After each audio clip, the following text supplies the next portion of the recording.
I guess this is hello to everyone in the future. I'm Everett, and I'm here with Evan, and Hello. we are going to go into how to design a spiral antenna in HFSS, mainly focusing on the construction part and the design, not really into too much into what makes it a good antenna yet, but we're going to go into that. And so the way I like to start off is I like to start off designing in Matlab first. And that's just because in Matlab, you can plot the spiral. You can see how it looks like before doing all the work in HFSS. So let's just do that. So I'm going to share Matlab right now. All right. And so now we are getting started. I have a live script here. Evan, can you see it? Yes, I can. Yeah.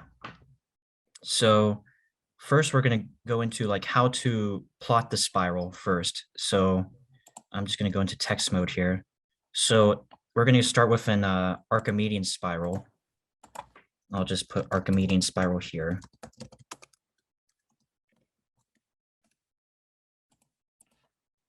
And so the equation that makes an Archimedean spiral, let me make this a big heading. All right. So the equation that makes an Archimedean spiral is that the radius r, or the magnitude, equals a times phi, phi being right here. So r equals a times phi. And so this is for polar plotting. So in polar plotting, you have your angle and you plug it in, and then you get your magnitude r at that angle. And so a here, a is what we call the spiral factor. And so that the spiral factor determines how far outwards how fast the spiral grows outwards. And so, well, in HFSS, we don't want to use the polar equation. We want to break this down into Cartesian coordinates. So, and the Cartesian coordinates, if we convert polar to Cartesian, so the x part equals r times cosine of phi, and then y equals r times sine of phi. So r being a phi, so let's just replace that. So this is a phi, and this is a phi here. So that's just this is just the Cartesian coordinates to make an Archimedean spiral. So let's start making a plot in Matlab. So I'll just put this stuff as my header.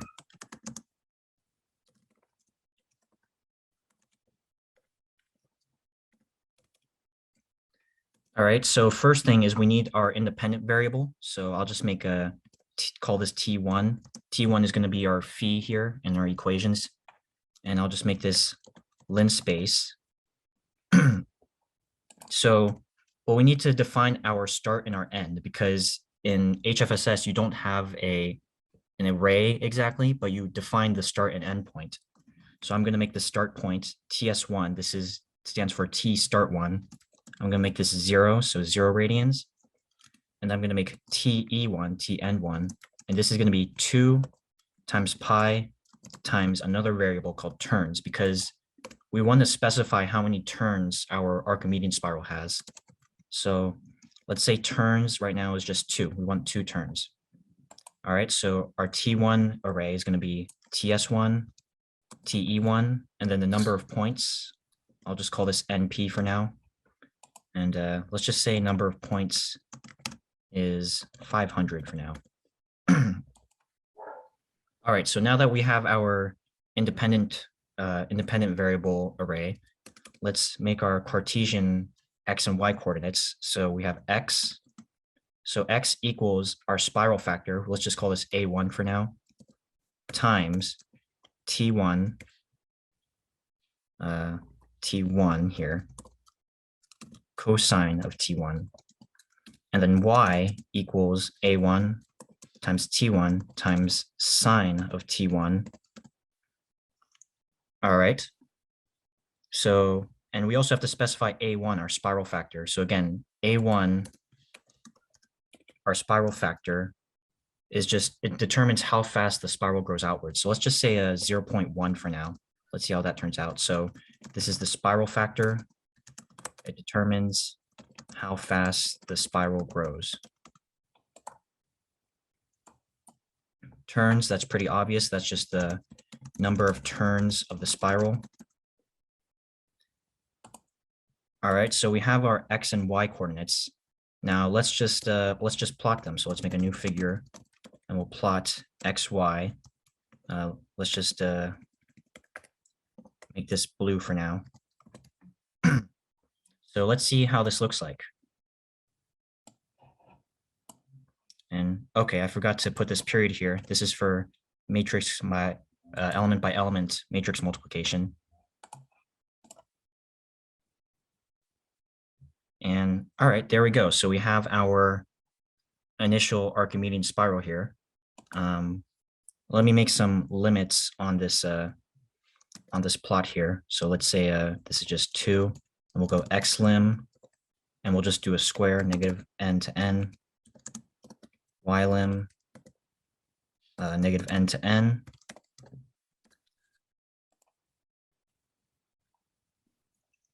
All right, so we have our Archimedean spiral here. Now we don't want just one Archimedean spiral, and for a spiral antenna we need 2. We need one arm and we need the other arm. So let's just call this x1 and y1, and I'll just copy paste this here. Call this x2 and y2. And to make the other spiral arm and on the opposite side, well, we just need to make these negative here. So make this and this negative. And of course, we still need to plot, so we'll just hold on and we'll plot x2, y2. We'll make this one red. And this should be x1 and y1 now. And now if we plot, oh, I put t2 here. This should be y2. Aha, so now we can see we have 2 spiral arms here that are going outwards. Look good to you, Evan? Oh, yeah. Yeah. All right. Now, here's one thing we need to keep track of. We don't want our spiral to start from the center. We can see that it starts from the center here. We actually want it to start a certain distance away from the center. So the question is, how do we do that? Well, we can put our initial value into our equation here. So let's go call our initial value b. So r equals b plus a phi. This sets an initial distance from the center, an initial distance of b. And so we can put that into our Cartesian equations here. Like I'll put it to, I'll just have to put it right here. So this is b plus a times phi. And then the y part is also b plus a phi times sine of phi. So let's include that. Let's call it b1. So b1, let's just say as an initial distance of 1 here. So this is the initial distance of the spiral from the center. All right, and we'll just implement this here. So that's b1, b1 here. And then let's implement this right here for x2 and y2. b1 here. b1 here. All right. So now if we plot this, we can see that our spiral arms now have both have a initial distance of 1 unit from the center. So let's just let's make this not 1, let's make this 0.5 for now.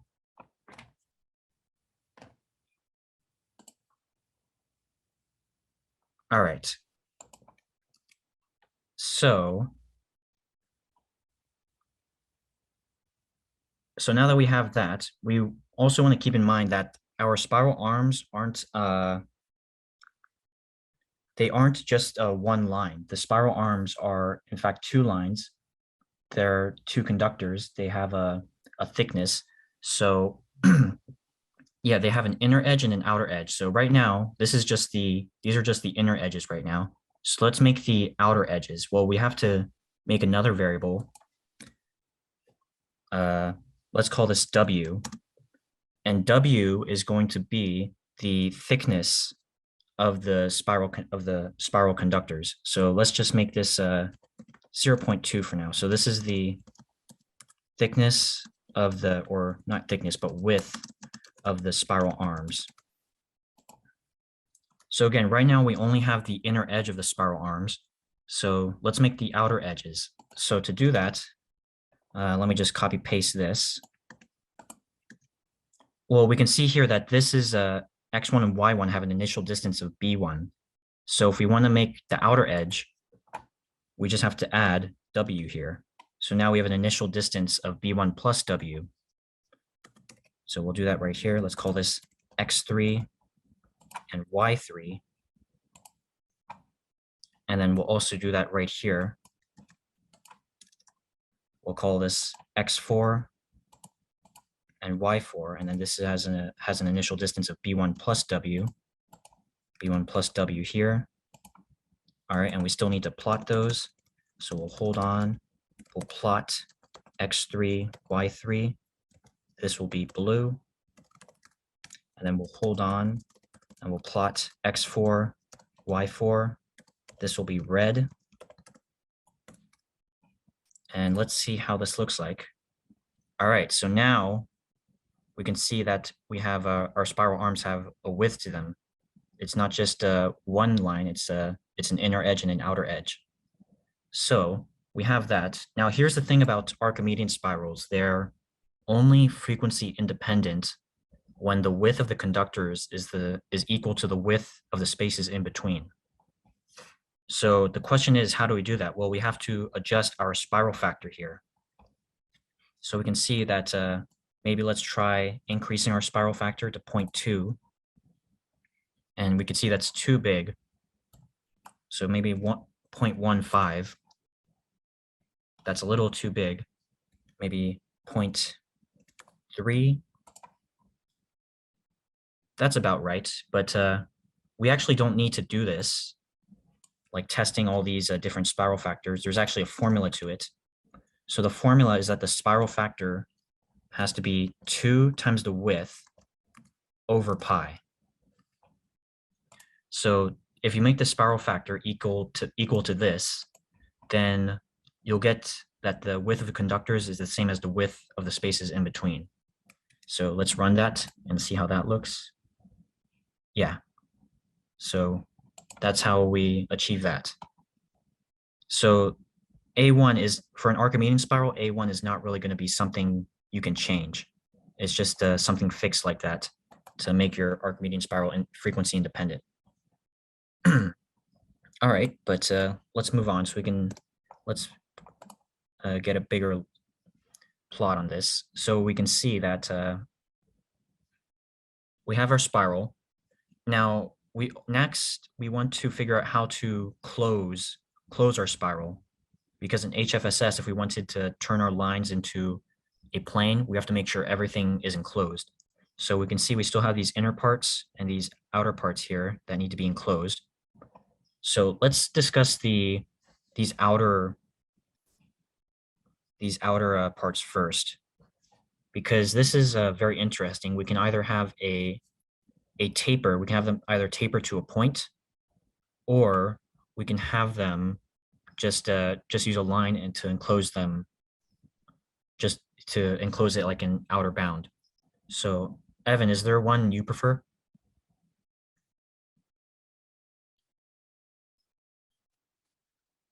I think maybe showing both of them could be useful. Yeah, definitely. So, but is there one like you prefer when designing in HFSS?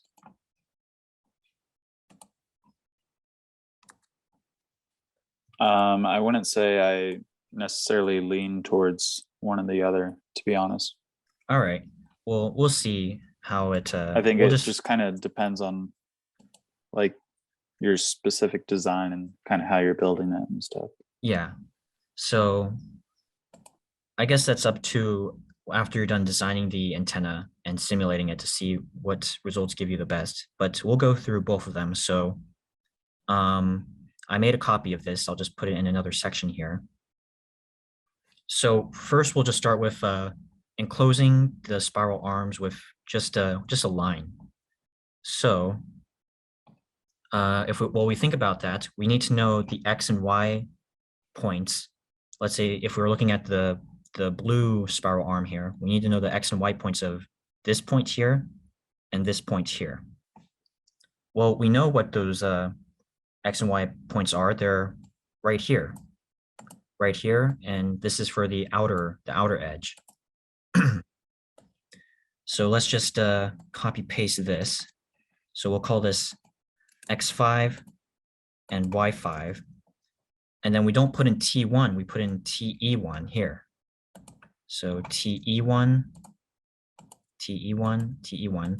And so X5 and Y5 are the coordinate points for where the inner edge stops here. Because keep in mind that your turns don't have to be an integer. They can also be some crazy decimal like 1.3476. And so they're not always going to stop at just horizontally or vertically on the plot. So they can stop at some crazy angle here like that. So we need to keep in mind what these endpoints are. And then we also have the endpoints of our outer edge, which is right here. We just take this. This is going to be X6 and Y6. And then we'll plug in TE1 again.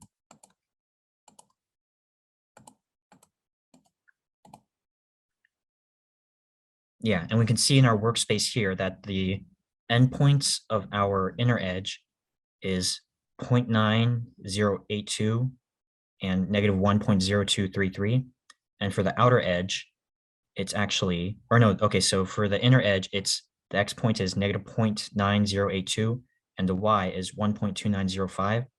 And for the outer edge, it's negative 1.0233 and then 1.4541.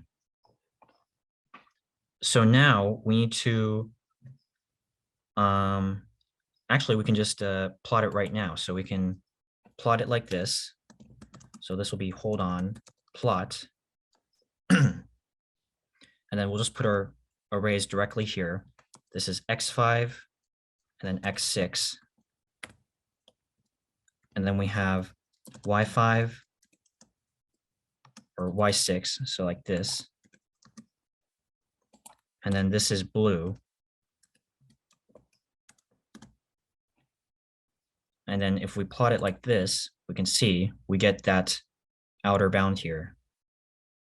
Look pretty good to you, Evan? Yeah, that's looking great. Yeah. 3 to go. Mm-hmm. Well, to get the outer bound for the red spiral arm, the opposite one, we just have to, it's just simply the opposites of these. So Pretty much X, copy paste, yeah. yeah. So we'll just make X7 equal to negative X5, and we'll make a Y5 equal to, or well, actually, we don't even have to do it here. We could just put it here. So hold on, plot, and we'll just make it the negative version of these here. So, whoops, not that, right here. So we'll make this negative, negative. This is red. And now we have that, yeah, we have that outer bound now. So that's what you have to do if you wanted to make these just enclosed with a line. But I'm personally not a big fan of that. I prefer tapering the spiral arms to a point. So let's look into that, and then we'll go into how to make these inner bounds, which are just pretty much the same thing as how we made these outer ones. It's just going to be a line enclosing that. But the tapering could be a little tricky. So we need to think about how we're going to taper these to a point.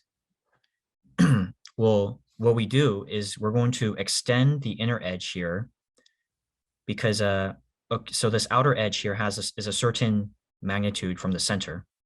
So let's just call that R1. We want to extend the inner edge until it reaches a magnitude of R1.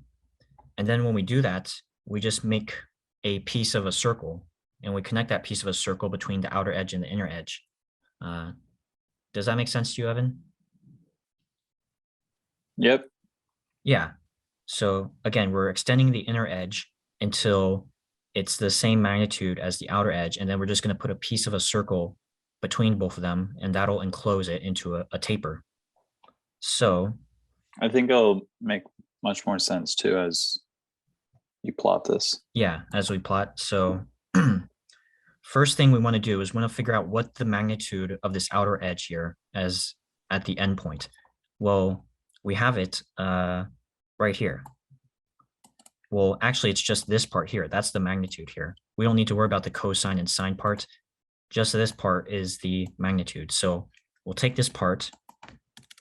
Let's call this R1 equals this, and then we plug in TE1. And now we have the magnitude at our endpoint. All right, so now that we have that, we want to figure out how far do we have to extend the inner edge until it equals R1? Or what does our end T, so our T end have to be? So we're going to have to make another T vector, but first we're going to have to figure out what that endpoint is. Well, we could just take our equation here and we can solve for phi. So if we were to solve for phi, we would get that phi equals, we can make a fraction, it equals R minus B over A right here. R being R1 here that we found here, B of course being B1, the initial distance, and A being our spiral factor. So let's make our TE2, so T endpoint 2, and we'll call that's going to be R1 minus B1 all over A1. So that's our endpoint 2. So let's move those. I'm going to cut and paste those. We're going to move that, let's say up here for now. Or no, we have to put it after TE1. So let's put it right here. So now we're going to make a new T vector. We're going to call it T2. T2 is lens space. TS1, again, we're starting at the same point, but now we have a different endpoint. So it's going to be TE2, and we'll just call this NP, number of points. And so now we have to replace the inner edge equations, these ones, with not T1, but T2 instead. So this is T2, this is T2, this is T2, this is T2, T2 here, T2 here, T2 here, and T2 here. All right, so now when we plot it, we can see that the inner edge extends so that it reaches the same magnitude as the outer edge. All right, so now that we have that, now we could just draw a circle piece between the inner edge and the outer edge. So to do that, let's make another T vector. We'll call this T3, is lens space. And so the circle is simply going to be between TE1 here and TE2 here. So we have TE1, TE2, NP for number of points. And then, of course, a circle, we're just going to make this R1 times cosine of T3. And then Y5 is R1 times sine of T3. Yeah, that's right. And then now we can just plot it. X5, Y5, this is blue. And now we can see we get that really nice taper here. That look good to you, Evan?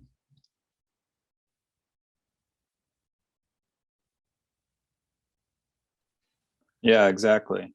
Yeah. So we have that So really you nice basically taper. just, brought it to one point in the middle. Yeah. Yeah, I brought it to, you mean this point here where the taper ends? Correct, yes. Yeah, just to bring everything to that point pretty much. We brought the inner edge to that point first, and then, well, we kept the outer edge at a certain magnitude, but we used a circle piece, just a piece of a circle, to extend that to that point. So, And you then, could do this with the the inside basically too as well. Yeah. Well, the inside If you we want to taper the inside. We wouldn't want to do that because we want to connect it to our source in the center, our voltage source. And well, we'll look into that next. But if we want to make it for the red side, for the other spiral arm, we just have to make a x6 equals negative x5, and then y6 equals negative y5. We can plot that. X6, Y6, this is red. All right, now we have both of these really nice tapers. All right, so now let's just get into making the inner bounds here, just so we can close off our shape. And this is really easy. We just need two horizontal lines because these beginning points here are not going to change. So as much as we want to change turns to something crazy like 2.65, or B1, we want to change B1 to like 0.3, or the width of the spiral arms, maybe we want it to 0.3 also.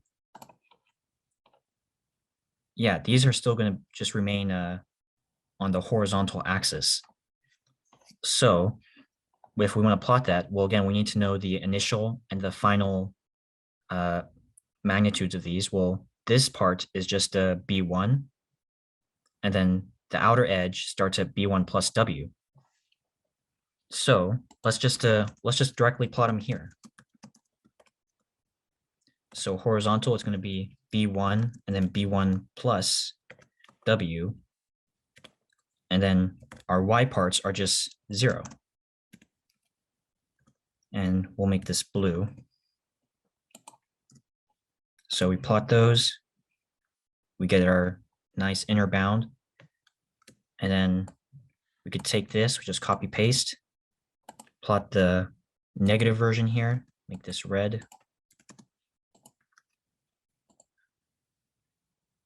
Now we got our nice inner bounds here. And then you can do that if you prefer just sealing the outer bounds with a line here. You can just do that here. As you can see, these are also just on the horizontal axis. And then this is pretty much all we need to know to make our Archimedean spiral patch. So why don't we move to HFSS now and get into designing our Archimedean spiral? Does everything look good to you, Evan? Yeah, it's looking good. Yeah. And you could basically do this with whatever shape you're trying to make in HFSS. It doesn't necessarily need to, or like, you could be making multiple different kinds of patch antennas. And this is just basically a tutorial right now for an Archimedean spiral. Yeah, just as long but as you could do any other shape essentially that you can create in Matlab or even just think of. But yeah, so we'll show you more techniques in HFSS. Yeah, so just as long as you know how to get the parametric equations here, X and Y, you can make any kind of patch you want. But let me go into HFSS here now. And using Matlab prior to HFSS like this just kind of helps you with the geometry of basically of your antenna. Yeah. And that's what makes it super helpful using Matlab, is that as long as you could find the equations, you could plot it, and then from there move to HFSS. Yeah, that's right.